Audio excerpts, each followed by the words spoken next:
18 సార్లు కొండెక్కుండేవాడివి కదా.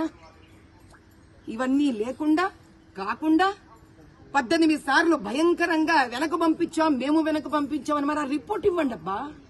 మేము అంతకన్నా అడగట్లేదు.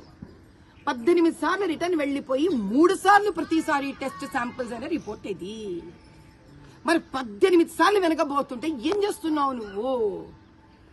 1300 కోట్లు కేవలం లడ్డూల మీదే ఆదాయం ఉన్నప్పుడు నువ్వు ఎందుకు ఒక గోశాలను ఇక్కడ పెట్టలేదు? ఆ గోవుల నుంచి వచ్చే స్వచ్ఛమైన నెయ్యితోటి ఎందుకు లడ్లు నువ్వు చేయించలేదు? ఎందుకు నువ్వు ప్రాయశ్చిత్తం చేసుకోలేదు?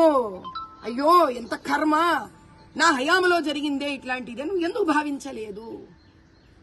ఇంతే నేను అడుగుతున్నా. నేనేం పెద్ద ఎక్కువ అడగడంలే. ఒక సామాన్య భక్తురాలిగా ఒకటి అడుగుతా. 18 సార్లు రిటర్న్ అయిన రిపోర్ట్ చెప్పా చాలు. ఏమి వద్దు మాకు. అందులో ఏమేమి ఉన్నాయో చూద్దాం. దాన్ని బట్టి ఎవరు ఎంత మహానుభావులో తేలిపోతుంది. రేపు జగన్మోహన్ రెడ్డి గారు వస్తున్నారు కదా మేడం, దాని మీద మీరు అంటే రేపు డిక్లరేషన్ ఇస్తారా ఆయన, లేకపోతే?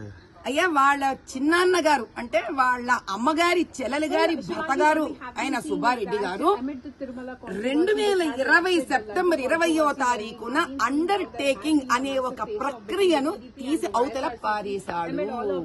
ఎందుకని ఆయన టీటీడీ చైర్మన్ చేయడం జరిగింది. ఆ వ్యక్తి అండర్ టేకింగ్ అంటే నేను హిందువుని లేదా నాకు భగవంతుడి మీద నమ్మకం ఉంది అనే ఒక వ్యవహారాన్ని తీసి అవతల పారేసిన వ్యక్తి ఈరోజు అండర్ టేకింగ్ తీసుకోవడం ఏంటయ్యా? ఏమన్నా బాగుందా ఇది? తన హయాంలో అండర్ టేకింగ్ తీసి అవతల పారేసండి, దాని మీద నమ్మకం లేనట్టే కదా. దానిని ఇప్పుడు సంతకం పెట్టడానికి ఏమైనా పెడతారు ఆ వ్యక్తి. కాబట్టి ఎవరైతే ఇంత భయంకరంగా పాల్పడ్డారో వాళ్ళు తిరుపతిలోకి రానివ్వకూడదు. హిందువులందరూ అడ్డుకోవాలి అంతే.